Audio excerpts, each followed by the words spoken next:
आपण जिल्हाधिकारी कार्यालयात रोजगार मोर्चा आहे। आज भर पावसामध्ये संपूर्ण जिल्ह्यामधनं बरेचसे युवक आपण बघत आहोत की रोजगारसाठी इथे आलेले आहेत मोर्चासाठी।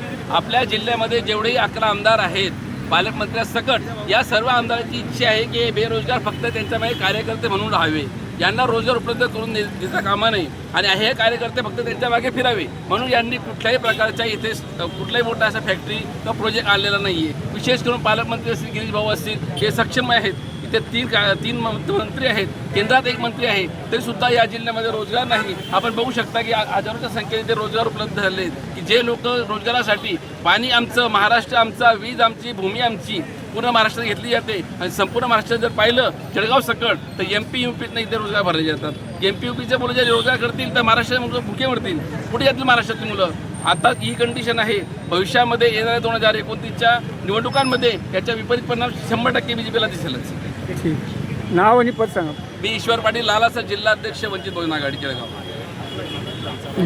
मार्च महिन्यापासून आम्ही सातत्याने जळगाव जिल्ह्यातले दीपनगर प्रकल्प असेल, जळगाव MIDC असेल, चाळीसगाव MIDC असेल, भडगाव MIDC असेल, हे ठिकाणी जे लघु प्रकल्प आहेत आणि मोठे प्रकल्प आहेत तिथे प्रकल्प बाधितांना खऱ्या अर्थाने न्याय मिळायला हवा, रोजगार मिळायला हवा, या प्रश्नाला घेऊन वंचित बहुजन आघाडी सातत्याने भांडते आहे। पण त्या ठिकाणीचं प्रशासन जे आहे, स्थानिक प्रशासन जे आहेत आणि त्या ठिकाणी स्थानिक राजकारण जे आहे ते कुठल्याही प्रकारे याला योग्य पद्धतीने उत्तर देत नाही आणि म्हणून जळगाव जिल्ह्यातल्या तरुणांचा वाढता बेरोजगारीचा प्रश्न, वाढता आत्महत्यांचं प्रमाण आणि या सगळ्या प्रश्नांना घेऊन आज वंचित बहुजन आघाडीच्या वतीने जिल्हाधिकारी कार्यालय जळगाव येथे आम्ही आलेलो आहोत। महत्त्वाचा मुद्दा CMEGP सारखं प्रकरण, एकीकडे जिल्हाधिकारी जळगाव म्हणतात की 1000 प्रकरणे आम्ही पास केली, कुठली 1000 प्रकरणं पास केली? त्यातली बरीच प्रकरणे अशी आहेत की ती बँकेच्या खात्यांमध्ये अजूनही त्या ठिकाणी धूळखात पडलेली आहेत, अजूनही पोरांना उद्योगाला साधन नाही। दीपनगर प्रकल्पासारखा एक मोठा प्रकल्प की त्या ठिकाणी एका वेळी 2500 ते 4000 अशा पद्धतीने ठेकेदारी पद्धतीवर, रोजंदारी पद्धतीवर तरुण काम करू शकतात। त्या ठिकाणी जो भरणा व्हायला हवा तो होत नाहीये। बऱ्याच ठिकाणी आम्हाला असं आढळलं, गेल्या महिन्याभरापासून आम्ही तो प्रश्न हाताळतोय की एकच मजूर 3 ठिकाणी 3 ठेकेदारांच्या यादीमध्ये दाखवला जातोय, सह्या घेतल्या जात आहेत, पैसा उकळला जातोय, पण जो तरुण बेरोजगार आहे, जो 27 प्रकल्पग्रस्त गाव आहेत त्या गावातल्या तरुणांना रोजगार मिळायला हवा तो मिळत नाहीये। असे अनेक प्रश्न जे इथल्या तरुणांच्या रोजगाराची निगडीत आहेत। जळगावची MIDC कुणी पळवली, का म्हणून ती अंबडमध्ये गेली, कुणी का कशासाठी?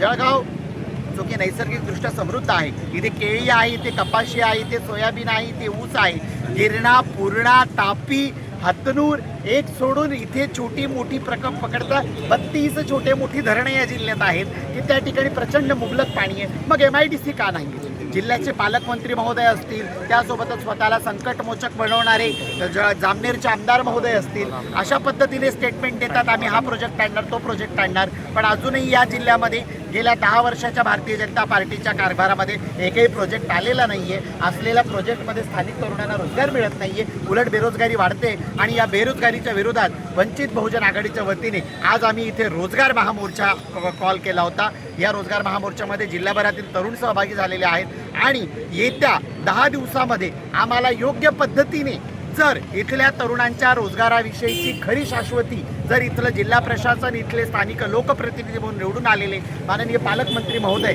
हे जर देणार नसतील तर यापेक्षाही अधिक तीव्र आणि यापेक्षाही अधिक संख्येने आम्ही जिल्हाधिकारी कार्यालय आणि पालकमंत्र्यांच्या कार्यालयाला घेराव घालणार।